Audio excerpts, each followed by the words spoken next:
This is the Detroit Sports Podcast Network.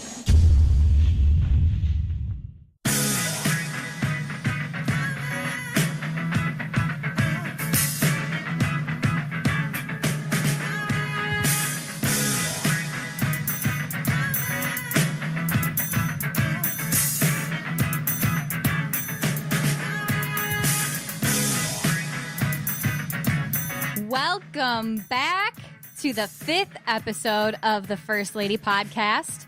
I'm your host, Jenna Jones, and welcome to the freaking weekend. I don't know about you, but I am so glad that we're finally here because it has been yet another one of those weeks. But another reason that I'm so ready for this weekend, quite honestly, is to get the hell out of Detroit for a little bit because I feel like I've been here for so long with no breaks going up north to see my family. I need it. But here's why I need it. I am about to call you Tigers fans right out. Yep, I'm going there. I'm going there today, you guys. So buckle up because this is about to be a bumpy ass ride, okay? Because what I saw last night on Twitter for the Detroit Tigers versus what I'm seeing today. Mind you, today I'm recording. This is Thursday. Today is the day that we had Jordan Zimmerman back up, okay? Last night with JD Martinez Twitter versus today with Zimmerman Twitter is two completely different things, and this is blowing my effing mind. Get your act together, Tigers fans, and stick with it and pick a side. I am so done with this wishy-washy back-forth bandwagon bull crap that I'm seeing here with Detroit. Because here's the bottom line. I spent 3 years having to sit and watch the Diamondbacks play. The Arizona Diamondbacks, who you could argue has been the worst team Major League Baseball has seen in a very long time. Those fans are so cutthroat, unbelievably devoted to their team, for better or for worse. Why don't we see this in Detroit? I don't understand. We have been so blessed with a team that has been overwhelmingly and overall insanely talented, in contention. I don't understand why we don't have more of a solid, completely devoted fan base than what I'm seeing displayed from Detroit Tigers fans right now. I'm calling your asses out. Get it together and be positive all the time, or don't watch.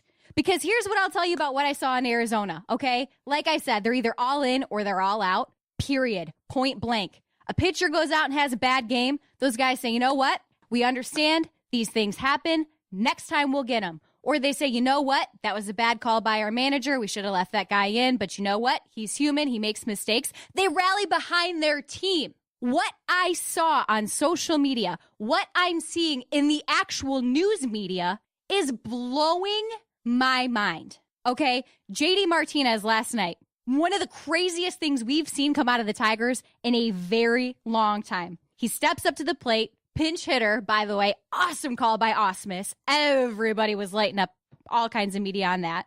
After being on the DL since mid-June, he comes out and has this just insane home run in the 8th inning to make it the 8th win. It's this magical moment. Everybody's on their feet. Everybody's tweeting. Everybody's texting. Everybody's calling. Oh, my God, J.D. Martinez. This is the Tigers we love. This is our team we want to back. We're back in action. We're ready to do it. Here we go. We are Tigers fans. And then today happens. And what happens today?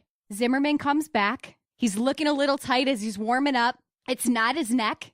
It's a lat issue. He's not in pain, supposedly, allegedly, okay? But he goes out with this 5-year, $110 million contract and gives up 6 runs over 1 2/3 innings. A 5-run second inning. Now, that sucks. That sucks to watch as fans. That sucks to watch as a manager. That sucks to do as a pitcher, I'm sure. But you know what? Not every homecoming back to action off the DL comeback is going to be like JD Martinez. So why the hell are we giving up on this team after one bad game? One bad game, one sore lat. Now, the guy's in getting MRIs at Detroit, in Detroit hospitals right now. Hopefully, he just was a little tense. Hopefully, He was a little bit nerved up after having to come back from a guy's comeback like JD Martinez's last night. That's a lot to live up to, okay? You're coming back from pitching for AAA. The batters are completely different. You have that added pressure on. There's all kinds of variables that played into Zimmerman coming back today and actually delivering the way that we hoped that he would. But you know what? 3 weeks ago, 4 weeks ago, would we have really been looking at this as that bad of a game? Would we be looking at this as we no longer have a chance to win the AL Central, to be in contention for the AL Central? I don't know. I think that a couple weeks ago, we would have looked at this and went like, you know what?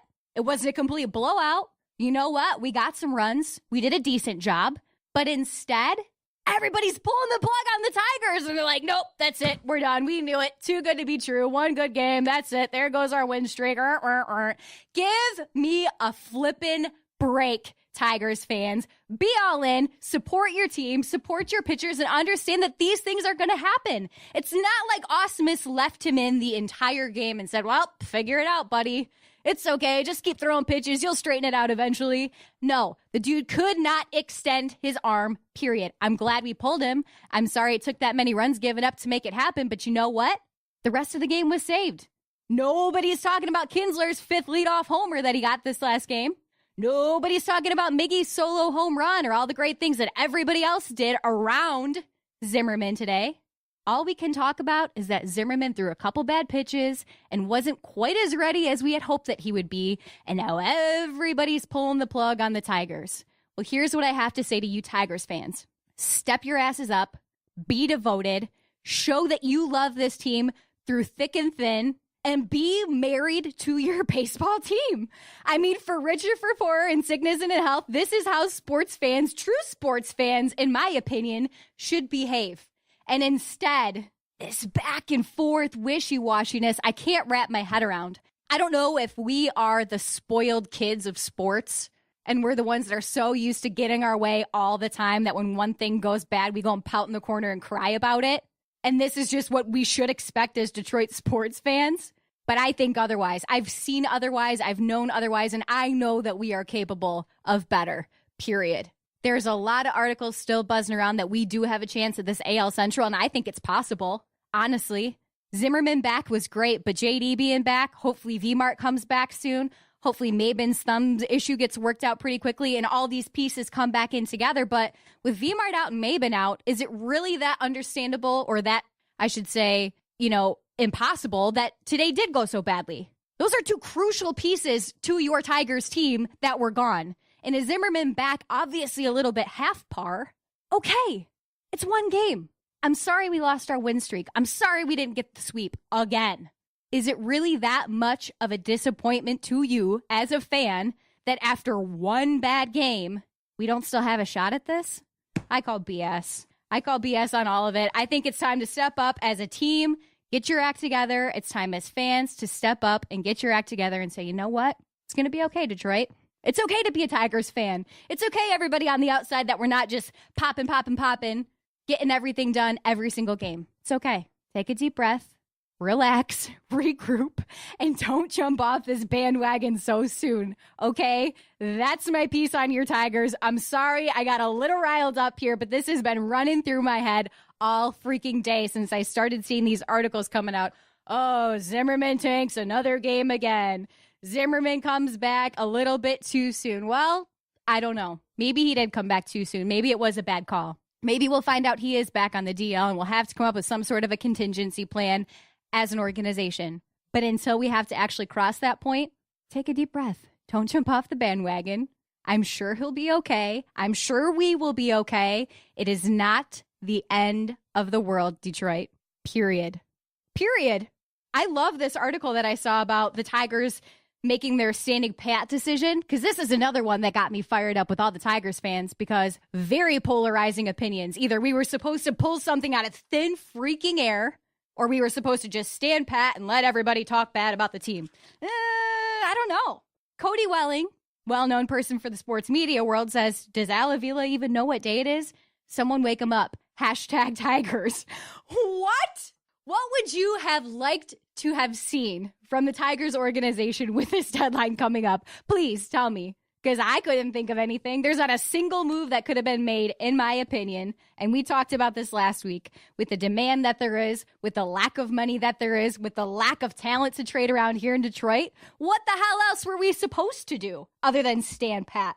It's not even been a full season with Avila at the helm, okay? So take that into consideration. Take into consideration that we're still letting Osmus work his things through. We've got so many guys on the DL. We have to build up trade value before you can really even consider making a move at the trade deadline. So I don't really understand the need for the tweets saying, first time I've had to say anything, Al Avila's off to a terrible start as Tigers GM, Pelfrey and Upton, and nothing at a deadline. Awful? What? At Mike is bored on Twitter. Breaking. Hashtag Tigers acquire a lot of fans who are unhappy with Al Avila. What? I don't know if this is anybody outside of Detroit that's throwing these opinions in. And please, if you had a better plan than what we did, than standing pat, please hit me up on social media and tell me what it was, because I felt very strongly about this through the entire week. There was nothing we could have done other than stand pat. Is it a sexy pick? Nah. Is it a really cool look for the organization from the outside? Not really. But it was necessary. And I firmly believe that we made the right decision. Just like I mentioned with the Brad Osmus situation, I truly still believe he's working some magic behind the scenes. This JD Martinez situation that y'all were so pumped up about yesterday was just one of those pieces that I think are coming together for the Tigers organization. Be patient. That's the theme that I think needs to be heard around Detroit right now as a whole. Be patient with the trade deadline situation. It's done and over with now. Big things are coming. Be patient. Sorry that Zimmerman had a bad comeback. JD Martinez gave us a glimmer of hope. Be patient. I'm sorry that Osmus isn't this wild all-star of GM that you thought that you were going to have. Be patient. Be patient with your organization. Be patient with the process. And understand that we still very much have a chance at being successful this season. Hopefully we'll see some October ball. That's all I really hope for at this point, to be quite honest with you. I'm crossing my fingers for some October ball. I'm crossing my fingers that when I start going to some more games at home, I'm going to see more fans sticking around for the end of the freaking game and being patient and being fans, whether it's good or bad or otherwise. Mic freaking drop. We're going to take a quick break. When we come back, I'm going to talk some Lions with you guys because I'm fired up some even stronger ways about this article that I saw about Matthew Stafford potentially being a Super Bowl quarterback, and some other news from around the United States when we come back. Guys, listen up, okay? I know it's summertime. It is hot. It is humid. But you know what's not hot? Pit stains. Yeah, you know I had to go there, and y'all know what I'm talking about. Sweating through the underarms of your shirt can be, well, downright embarrassing. But Lawrence Hunt has the perfect solution. Their dress shirts are not only really sharp looking, guys, but they actually wick away moisture, leaving you and your armpits dry. But best of all, they're designed here in Detroit. So go ahead, leave the office, go straight to the Tigers game, and don't worry about showing off that hard-earned pit sweat while you cheer for the team. I mean, hey, if James McCann's rocking them, you probably should too. Use promo code DSP for 20% off today. Just head over to lhwear.com. That's LHWEAR.com. Lawrence Hunt Fashion. Breathable, sweat-proof performance.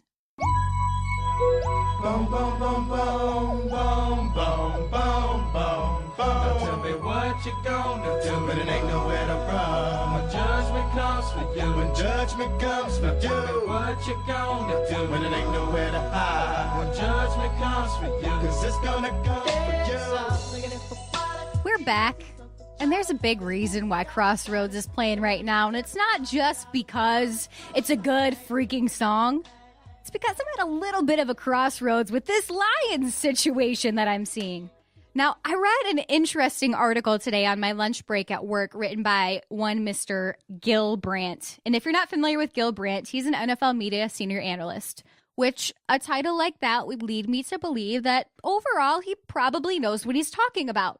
I had the pleasure of meeting Mr. Brandt himself at the Super Bowl in Arizona. Great guy. Easy to talk to, loves Michigan football, and he and I sat down and had a little chit-chat. And about 20 minutes in, he was doing some sort of brain teaser math quiz. I don't really know how to explain it, but basically, after several minutes, he realized that he didn't remember how to tell the end of his joke, and so then instead just started insulting my intelligence, like somehow I forgot the joke. But I say that to say the guy's a little quirky, and he knows his stuff. He knows his football inside and out, backwards, forwards. There's no denying that, but he's a little senile. He's very, very old in age. And, you kind of have to take what he says with a grain of salt. So bear that in mind as I talk about this article, because I'm still a little puzzled as to what I'm reading.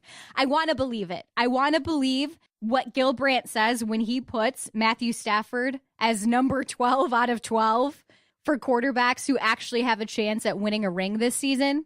But he's putting Matthew Stafford in contention for a chance to be a quarterback who wins a Super Bowl ring this season, which is kind of blowing my mind all the way around. Why? Granted, I can see what he says. I'm going to read this little chunk verbatim because I want you to understand why he put Matthew Stafford where he did, and then I'm going to argue it a little bit. But he says, quote, "This selection might spark a few snickers, but Stafford does have significant ability. The first overall pick in the 2009 NFL draft ranks third in the NFL in total passing yardage, quotes, 23,174 yards, and completions, 1,988 over the past 5 seasons. Hey, that's unbelievable. He's the Lions' all-time record holder in career passing yards, 25,976, and passing touchdowns, 163. He boasts a very strong arm and good mobility. He just needs to put everything together. Notably, he seemed to respond to Jim Bob Cooter when the coach was elevated to coordinator midway through last season, sparking a 6-2 second-half run for Detroit. That said, I have plenty of doubts about the rest of the Lions roster, especially with Calvin Johnson having retired, which is why Stafford ranks here." End quote. Congratulations, Gil Brandt, for laying out the most obvious of the stats and just plunking a quarterback in the number 12 spot, because holy hell, guys. I'm looking around at this Lions roster for the season, and as we talked about last week with Logan Lamberandier, we're cautiously optimistic, okay? But let's keep things in perspective. Matthew Stafford is the face of the Lions, okay? It's easy to get caught up in the magic that is happening with Matthew Stafford making his break. Hopefully we'll get a new wide receiver who can do what Megatron did. Congratulations. I hope that we do. To say that in the league that we have, with the talent that we have all over the country with all of these teams, that Matthew Stafford at this point in his career with this team he has surrounding him, with this coach he has leading him, that we really have a chance in hell of going for this Super Bowl ring. I read this article and went, you have got to be kidding me that this is even a conversation we're having. So I took to Twitter. Because if this is even worth mentioning, if he's even going to get a number 12 spot, Gil Brandt cannot be the only person, and he's certainly not the only person in Detroit, who thinks that the Lions have a chance of going for a Super Bowl ring this year. And I was shocked at how many people weren't quick to write off the Lions. I was.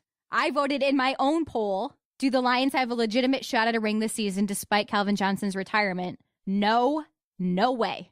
I voted that in my own poll just so I could see the results, and 63% of you agreed. Okay, that's a good chunk. I was expecting more like a 92% pull for no way, because I wanted to reflect my opinion as, no, there is no way in hell. Why are we even having this conversation? I'm sorry, Lions fans. I love ya. I hope we have a decent season. I hope we go 10-6 or somewhere near there, but I think even that's a little optimistic. But to say we have a chance at a Super Bowl ring? Not this season, not in my opinion. But you know what? 6% of you said undeniably, unquestionably, with Stafford's talent, we have a real chance. Okay.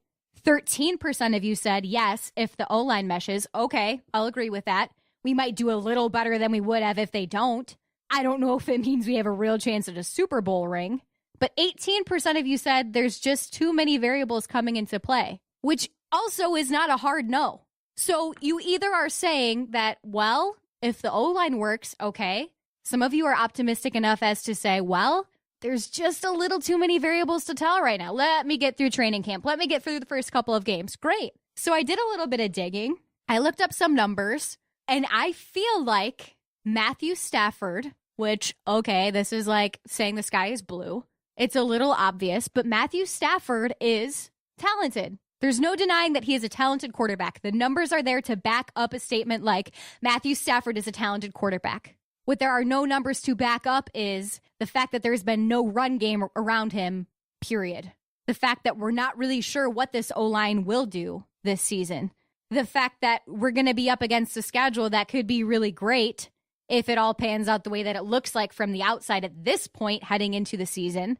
But it also is set up in a way that it could be very bad very quickly. You know, the Packers are going to be a huge, huge obstacle for the Lions this year in a lot of ways, early in the season and then later in the season. If we don't get those wins or at least give them a little bit of a fight very early on, I think that's going to set the tone for the entire season for this Lions team. So if you're going to base all of your decisions off of, okay, well, strength of schedule, we have a decent chance this year. Okay, well, if the O-line comes around Matthew Stafford, this could be good. If Stafford puts up the numbers that he has in the past, this could be good. If our defense holds up the way that it could and should, this could be good. There are way too many variables coming into play to say the Lions have a real chance at this. The part that I did find interesting throughout this article is who he ranks ahead of Matthew Stafford. Matthew Stafford comes in at 12. Number 11 was Derek Carr with the Oakland Raiders. Okay. Number 10, Phillip Rivers, San Diego Chargers. I don't know if I would put him above Stafford even, but okay, I'll let that ride. Number 9, Matt Ryan, Atlanta Falcons.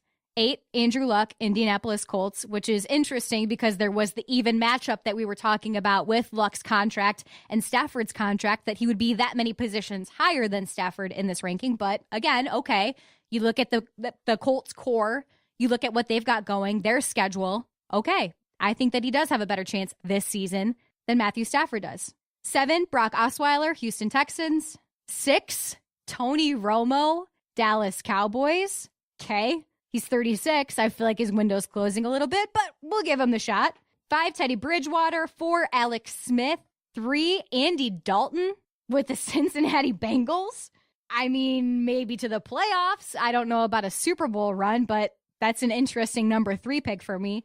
Number 2, Carson Palmer, Arizona Cardinals. That's a bit of a sleeper for, I think, everybody around the league. Having been close with that organization, I believe more in the defensive side of the Cardinals than the offensive side, but Carson Palmer will inevitably ride that train if that's the case. So congratulations to him if he gets it. I don't know if he deserves to be a Super Bowl quarterback, but number 1, shocker, shocker, Cam Newton. We all kind of figured that was going to be the play. So I look at all this stuff and I go into account and say, okay, talent-wise, again, full circle. Stafford, good quarterback, great quarterback. You don't see Aaron Rodgers on this list. You don't see whoever's going to be with the Broncos on this list. You don't see the Patriots on this list. Matthew Stafford makes this list over Aaron Rodgers, over Tom Brady. Not even on the list. Do we think, Detroit, that Stafford deserves to be number 12 on this list? Be honest. I could be being a hater. I could be negative right now, but I look around and I see all these variables, and the fact that we can even have this conversation preseason and say, nah, I think we got a shot, is a little bit of a stretch. When you look around the league and see who your competition is potentially going to be heading into playoffs, assuming we make it to that point, assuming that we get far enough in the playoffs that we could really have this conversation, we have to account at that point in the season health, obviously.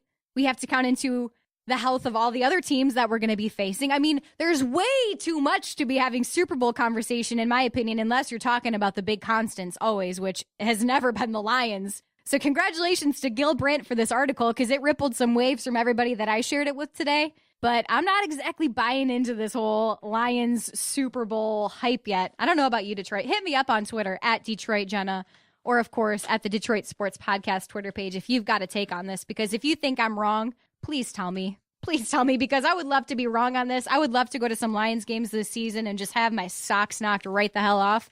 Don't see it happening. What else I don't see knocking my socks off? I really hate to bring this up right now, but I'm going to go there. Space Jam 2 has been talked about for, I don't know, years now. We keep getting teased with this idea of Space Jam 2, Space Jam 2. Everybody has just assumed, based on the status of the player that he is, that it would be LeBron James. The greatest of all time, number 1, Michael Jordan. Of course, the greatest of all time, number 2, should be LeBron James. But it was interesting because with all this speculation happening that the movie was going to be coming back, there was a camp that Michael Jordan was at, basketball camp that he was at coaching, and someone asked him if you had to pick someone to be your essentially replacement in the Space Jam sequel, who would you pick? Not LeBron James. He goes Blake Griffin, which is a likable guy, is a talented guy, just so happens to be sponsored by Air Jordan. He's a Jordan athlete, so that could have a little bit of play into it. But I just don't know if, I don't want to say he's not deserving of the role, because he's proven with his interactions with the media on film, he's talented in front of the camera. I think that he could really deliver, but so does LeBron James. Proven actor on camera, got the talent. And I just feel like if you're going to really try to like fill the shoes, no pun intended, of Michael Jordan in a sequel and it's going to be good, I don't know if Blake Griffin's the best choice. I don't know if saying, okay, let's pick a Jordan-sponsored athlete who's good, who's from LA, who's a fan of my team, should be the next role for me. So I think he's a little bit biased here, but I'll let him have this one. Would you want to see Blake Griffin in a movie, honestly? Honestly. He's a decent-looking guy. I don't know if I want to stare at that mug for 2.5 hours in a movie theater, but okay.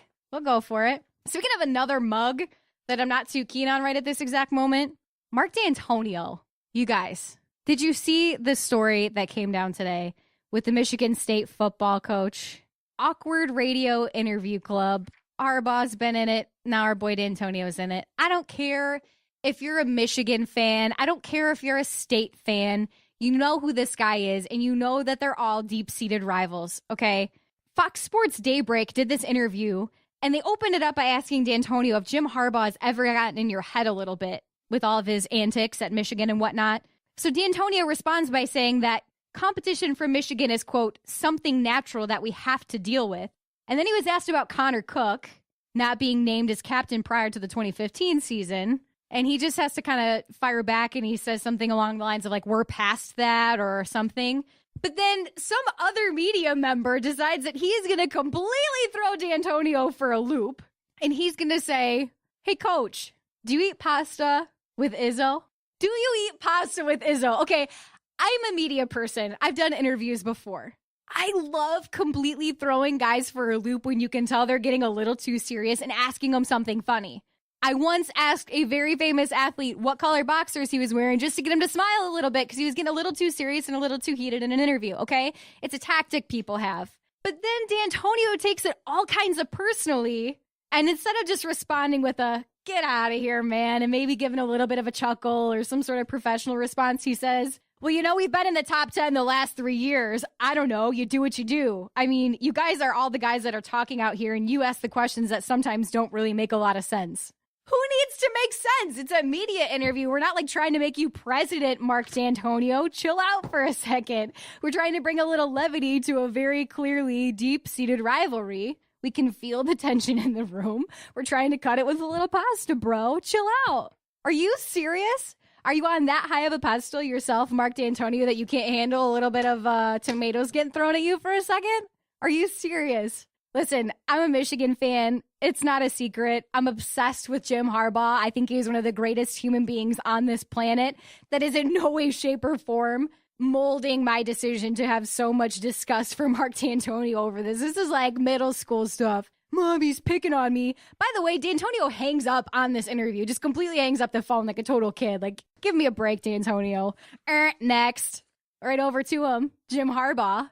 I love this story. People either love these Michigan uniforms that just came out or they hate them, which is fine. I think they look a little bit more like LSU's uniforms, which is kind of cool. It's kind of dope. I'm into it. I'm not wildly impressed with these uniforms, but I love that they developed Jim Harbaugh's own brand of Jordan khakis. This is the coolest thing. I know he used to be sponsored by Dockers, and that was kind of their MO, was the dad jeans, the dad pants, I think it was the campaign. So now he doesn't even have to worry about it. He gets to have his own official uniform of Harbaugh khakis. And I know that usually when they put out these new uniforms, it comes to points where like fans can actually buy some of the gear. I hope that we start seeing fans walking around with Jordan Harbaugh dad khakis. Would that not be the coolest thing? You show up to church and the old man in front of you is wearing the official Jordan Michigan football Harbaugh khakis. That's a mouthful for you.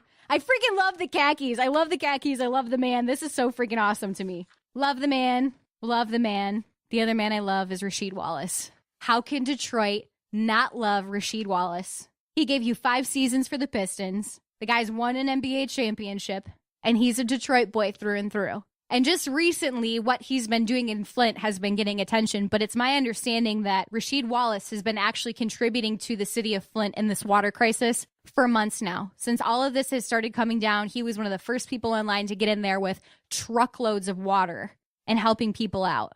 And this is the kind of stuff I love to see from athletes, current or retired. There is so much negativity in the sports world right now. We've been inundated with it in this podcast alone, with the Ray Rice situation we talked about a couple episodes ago, with all the Anthony Ghost stuff that happened. To see guys step up and be men, be leaders, be role models for a community, for a league, even into retirement, is so cool to me. I am so proud to say that Rasheed Wallace was a Piston and that he is still going out and doing stuff for the city of Detroit and for the city of Flint. We all know it's about 70 miles away, but you know what? Good on him. Good on him for showing that he is a man that we can look up to here in the city of Detroit as someone who is a true leader for what it means to be an athlete and a good role model for all these kids in the area. I love this story.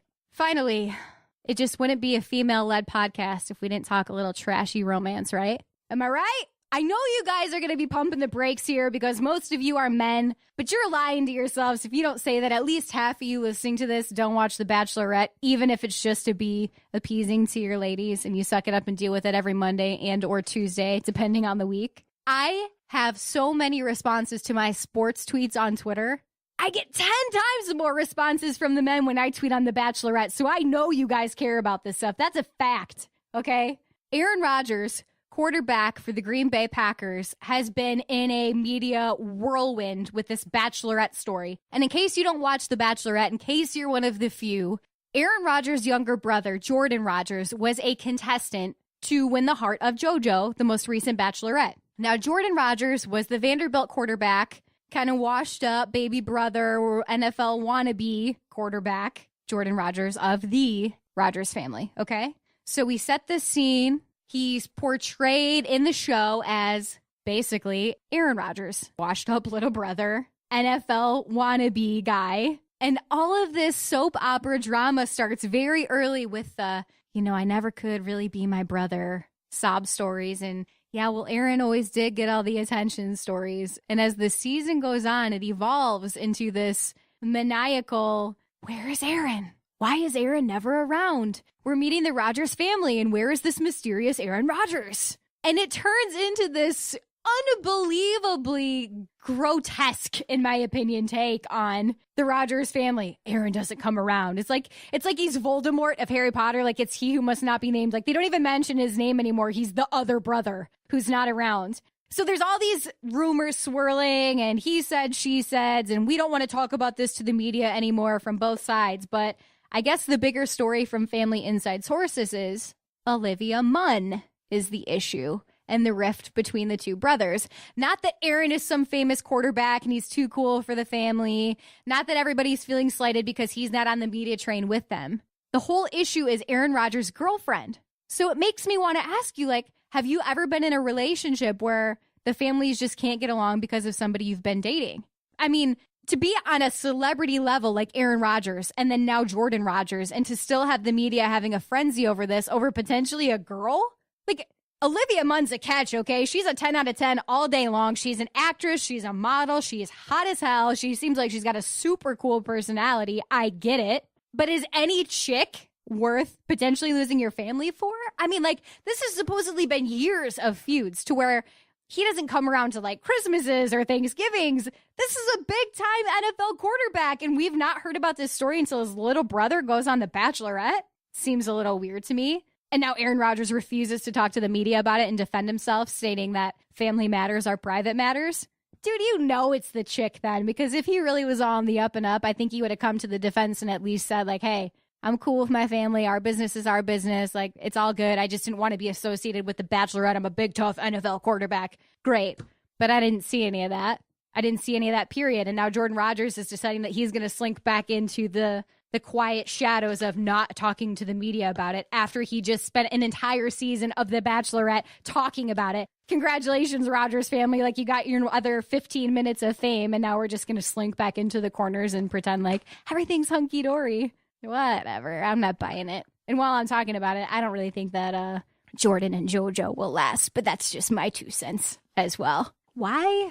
Ugh. I think that Jordan's a little bit old-fashioned when it comes to love. I kind of loved how old-fashioned he came to love. Like, I don't know why, if you're so old-fashioned, you'd go on a show like The Bachelorette, which is so unconventional. But when I look at the way that he was so hesitant to ask JoJo's dad for her hand in marriage because he wanted to do it the right way, that was a moment that Jordan Rodgers had said he only wanted to have once, right? So he didn't want to just go propose to JoJo if he wasn't going to marry JoJo, because this is something he wanted to do once and save it for his wife. And the whole mystery and allure of The Bachelorette is down to the last minute when someone is proposing, you don't know if it's you or not. And this was proven especially in this season because she admitted that she was in love with both men. And it came down to a toss-up the morning she got engaged of who she was going to be engaged to. So I can understand his hesitation for not wanting to ask for the hand in marriage until she said and could say, I want to pick you.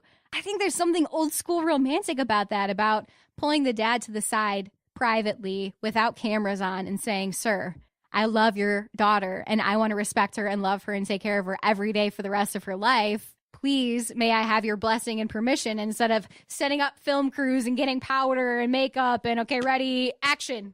Let's have an engagement. Come on. I love that. And JoJo was so pushing and pushing and pushing of, it's my time. I want to do it. How dare you be so selfish? You took this moment from me. If it's this early on in the relationship and, you know, there's already those roadblocks of very obviously different opinions on what marriage looks like, on what a relationship looks like, you know, doing things because it's the timing of everybody else and what everybody else says is right. That's not how life works. You know, he's an old school down home Midwest boy. She seems like she's come from a lot of money. She was raised in the South. It's just very different. It's very different lifestyles. And, you know, I don't know. I hope they last because they're both a good looking couple and they would be one of the very few to make it through the Bachelor franchise successfully. But I just don't see it happening. I don't see it happening. But I'm going to go into this weekend being optimistic about my Tigers and being optimistic about my Lions. And Mr. Jordan and JoJo, may they make it one more week. And may we all make it one more week here in Detroit. Thanks for joining in to the First Lady Podcast on Detroit Sports Podcast. We'll catch you next week, guys.